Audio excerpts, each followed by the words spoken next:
Halo, apa kabar semuanya ya? Kali ini aku mau buatkan materi tentang breakout atau past breakout atau bisa disebut breakout ya teman-teman. Karena teknik ini sering banget kita gunain di trade ya dari beberapa hari yang lalu. Itu sering kita gunain menggunakan time frame 5 menit, 15 sampai M1 ya. Di sini aku akan jelasin ya tentang bagaimana mencari konfirmasi atau menentukan ini fake out yang uh, berhasil atau ini breakout yang berhasil atau fake out gitu ya. Atau rejection juga. Oke, kita langsung aja ya ke materinya. Kita bahas breakout dulu ya. Oke. Breakout adalah pergerakan harga yang menembus level support atau resisten, menunjukkan potensi pergerakan yang kuat. Ya, teman-teman bisa garis bawahi. Jadi breakout itu menentukan level support dan resisten yang berpotensi akan terjadinya pergerakan harga yang kuat ya. Itu untuk breakout. Nah, untuk breakoutnya atau pas breakout, breakout atau pas breakout terjadi ketika harga seolah-olah menembus level penting ya. Contohnya seperti support atau resisten, tapi kemudian harga kembali ke area sebelumnya. Nah, ini seperti breakout palsu ya atau false breakout. Nah, biasanya trader yang tidak mengenali konfirmasi ini, dia akan terburu-buru gitu ya, mencari entry langsung tanpa melihat uh, signal kekuatannya si breakout itu seberapa besar. Yang ketiga adalah penyebab dan dampaknya nih. Ini sebenarnya tadi ya udah hampir sama di ulasan ya. Breakout bisa terjadi karena berbagai faktor ya, termasuk pasar yang tidak stabil satunya ya. Terus ada berita, terus ada ekonomi, terus ada manipulasi, terus adanya geopolitik di timur tengah atau di apa namanya di luar negara kita. Intinya banyak faktor yang um, dampak bikin ini fake out gitu ya. Nah, yang tadi bilang tadi, trader yang mengira menemukan breakout yang valid, dia membuka posisi dan terjebak dan mengalami kerugian karena harga berbalik arah ya. Jadinya dia tuh terkena fake out. Nah, di sini juga ada cara mengidentifikasinya untuk menghindari fake out ya. Jadi kita perlu memperhatikan beberapa hal ya. Nomor satu itu volume. Volume berapa besarnya dari si breakout itu. Berapa besarnya kekuatan harga yang menembus area-area support atau resisten atau area trendline, ya kan? Terus yang kedua, kesiapan kita nih sebagai trader nih. Kita harus siap-siap menentukan ketika kita menggunakan misalnya support resisten time frame 15, ya kita gunakan signal di time frame tersebut apakah kekuatan penembusannya itu 30% atau kuat ataukah rendah gitu ya atau low. Nah, di sini kita harus benar-benar tunggu closing candle. Kita lanjut ke gambar ya. Oke, yang pertama kita kasih garis dulu ya, support atau resisten ya. Contoh ini ada resisten ya. Ini ada resisten dan harga itu naik ke area resisten dan mampu closing melebihi garis resisten atau batas resisten ya. Nah, ini uh, real fake out. Ini fake out yang berhasil gitu ya. Contoh fake out yang berhasil yang seperti ini. Dia di break sama body. Si resistennya itu di break sama body atau si trendline-nya itu di break sama body. Bukan sama sumbu candle ya. Kalau misalnya sumbu contohnya di sini. Kita ini sama ada resisten ya. Nah, tapi saat harga naik ini volumenya rendah atau kecil ya, dia hanya mampu naik langsung drop lagi dan closing harga di bawah level resisten. Nah, ini fake out, ini disebutnya fake out ya. Berarti harga seakan-akan mau menembus ke atas tetapi tidak jadi atau gugur atau balik lagi ke harga semula gitu ya. Nah, di sini berpotensi kita nih untuk mencari peluang nih buy or sell. Kalau ketika terjadinya seperti ini, resisten di breakout ya. Ketika resisten di breakout, nah kita bisa tunggu konfirmasi. Tunggu konfirmasi dan kita bisa cari entry point di area bawah sini. Nah, beda sama rejection atau fake out. Kalau fake out ketika resisten itu ditembus tapi gagal, nah kita bisa langsung melakukan eksekusi entry langsung gitu ya. Setelah candle ini selesai, terus candle selanjutnya tunggu koreksi, kita langsung entry. Nah, itu stop lossnya tipis banget. Taking profit kita bisa gunakan areanya, tentukan resisten sama support. Ketika ada di resisten berarti kita TP di support, di bawah support gitu ya. Kalau misalnya dikira resisten sama support terlalu jauh, lebih dari 200 pip, kita gunakan tengah-tengah. Cari area tengah-tengah, cari support resisten. Contoh di sini ya, di sini ada support resisten. Nah, ini ketika dia breakout ke sini terus dia koreksi, dia kemari, ini lumayan dapatnya. Nah, ini yang sering kita gunakan di dalam trading ya, dengan cuman ngandelin signal itu fake out atau pas breakout kayak gitu. Ini sering banget kita gunain. Untuknya di time frame 15 menit gitu ya, kita cari rejection atau di time frame 5 menit. Ini sering terjadi dan sering kita gunain tanpa teman-teman sadar ya. Nah, ini ada contoh beberapa yang fast breakout ya. Di sini ada level resisten atau level kunci ya, level kunci di mana harga saat naik terus mengalami pelemahan dan turun ya, turun. Nah, saat naik kembalinya ini, teman-teman bisa lihat ini yang nembus pertama itu shadownya ya, dan ini disebutnya gagal breakout ya. Ini pas breakout atau fake out ya.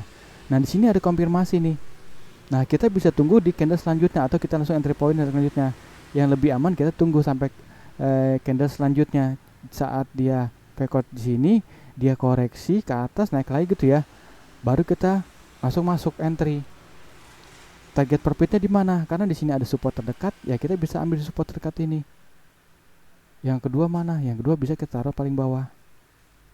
Kita taruh paling bawah sini ya, taking profitnya. Nah, teman-teman tinggal atur dah tuh stop lossnya. Kalau misal dapat konfirmasi masuk di sini, terus awal masuk stop lossnya masih di atas, ketika harga udah turun atau mendekati taking profit TP1, kita bisa geser stop loss gitu ya. Kasih stop loss karena entry di sini, dia contoh di harga 2.500, di 2.000 kita kasih stop loss. Stop lossnya kita gunakan. Nah, hold dah tuh sampai taking profit 2 atau TP teman-teman yang atur gitu ya. Ini untuk cari sell-nya. Nah, ini sama kebalikannya. Harga price turun terus balik ya. Nah, balik dia pullback lagi. Kita tandai nih level supportnya, ini level support. Nah, kita fokus dari sini penurunan ini bearish strong ya. Ini Marubozu, terus keluar perlemahan, keluar lagi Marubozu. Nah, dari sini keluar nih bearish ini nih, bearish. Nah, Marubozu bearish. Nah, setelah Marubozu bearish ini keluar lagi di sini, keluar lagi nih. Di sini kita belum bisa cari entry point nih, walaupun kita melihat signal ini signal strong ya, buat menjadi breakout ya. Tapi gagal breakout dia malah gagal breakout. Dia turun, terus dia naik lagi. Nah, ini volumenya lemah, volume sellernya lemah, jadi menyebabkan dia naik ke atas lagi. Di sini volume buyernya naik, meningkat. Nah, ini yang disebutnya. Jadi kita lihat volumenya nih, volumenya breakoutnya strong atau enggak. Kalau misal volumenya strong, breakout body, ya ini potensi bakal turun ke bawah. Nah, di sini konfirmasinya lemah, volumenya kecil atau sedikit, jadi penembusannya, closingnya saat dia open market dia langsung ke bawah ya, langsung ke bawah nih, pull volume. Nah, di sini ada perlawanan atau rejection ya, closing di sini, ini di luar, masih di dalam kotak atau area support. Nah, di sini kita bisa entry di candle selanjutnya. Ini yang kita gunakan di time frame 5 menit sampai M1. Kita naik ke contoh selanjutnya. Contoh selanjutnya masih sama, karena kita pakai itu keseringan itu ya level apa namanya, support dan resisten. Support dan resistennya seperti ini. Sama ini levelnya. Misalnya kita gunakan time frame 15 atau 5 menit. Nah, kita lihat nih. Contoh ini di time frame ini penampakan di time frame 15 ya. Kita lihat di time frame 5 menit. Nah, di time frame 5 menitnya ini mungkin body candle-nya closing ya. Closing di sini atau pas di sini ya. Jadi tidak benar-benar breakout. Nah, kita move ke time frame yang lebih besar lagi, time frame 15. Kita lihat konfirmasinya apakah time frame 15 itu benar-benar breakout. Kalau breakout berarti kita nanti tunggu konfirmasi lagi untuk cari buy-nya di area bawah sini, ya kan? Tapi kalau misalnya gagal atau pas breakout, kita bisa langsung entry dengan target di support. Cari supportnya. Di sini ada support, di sini ada support. Itu sebagai taking profitnya. Ini contoh yang kedua. Ada contoh yang ketiga. Nah, ini enak banget nih kalau kita menemukan area sideways ya. Kayak kemarin itu gold itu sideways di H4 terus. Nah, kita bisa tuh tandai area support sama resistennya. Support kita udah kita pasang trendline. Terus resisten kita pasang trendline. Udah fokus pantau area trendline itu. Pantau horizontal trendline itu, pantau. Nah, teman bisa lihat contoh nih ya. Dia harga drop, harga naik menjadi resisten, dia drop lagi. Harga masuk lagi ke area resisten, tapi ini tidak mampu breakout ya. Hanya nyentuh saja langsung drop lagi. Nah, ini 2 kali sentuhan. Ini level resisten strong ya.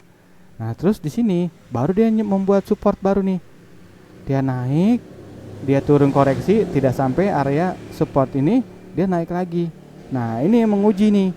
Nah, teman-teman lihat di sini volume ininya, volume closingnya semana. Nah, ini closingnya tidak ada satu candle, bahkan setengah body candle pun nggak ada volume breakoutnya ya. Ini volume breakoutnya hanya segini, hanya 10%, hanya 10% dari kenaikan satu candle dia ya. Nah, ini yang kalau mau yang bagus itu minimal itu setengah body dia. Contoh di sini ya. Nah, berarti ini breakoutnya harus segini, volumenya tingginya. Tapi kalau volumenya seperti ini, terus keluar candle selanjutnya seperti ini rejection ya. Nah, ini pas break, gagal breakout. Nah, kita bisa entry masuk di sini.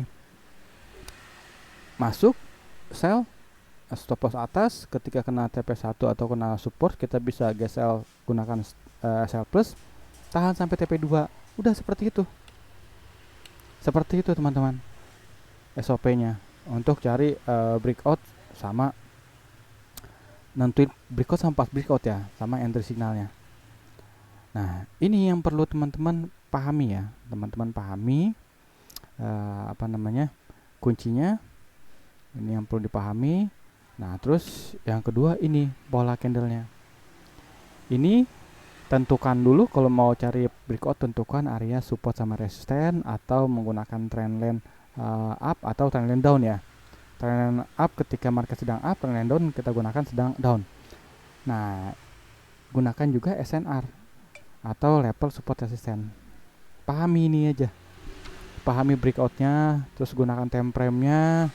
Kalau misalnya menggunakan di sini time frame 15, terus pantau time frame M5 apakah M5-nya breakout. Setelah pantau M5-nya breakout, pastikan di time frame 15-nya benar-benar breakout juga. Tapi kalau misalnya tidak selaras gitu ya, M5-nya tidak breakout, terus time frame 15-nya juga tidak breakout, ya itu udah full rejection ya, full konfirmasi. Tapi kalau ketika M5-nya breakout terus M15-nya tidak breakout, nah teman-teman ambil time frame besar, ambil time frame 15-nya. Itu bisa langsung masuk eksekusi sell ya. Oke, semoga dimengerti ya sampai sini ya. Wassalamualaikum warahmatullahi wabarakatuh. Kalau ada yang tidak paham boleh diskusi di channel Telegram ya. Ya, semangat belajar teman-teman semua.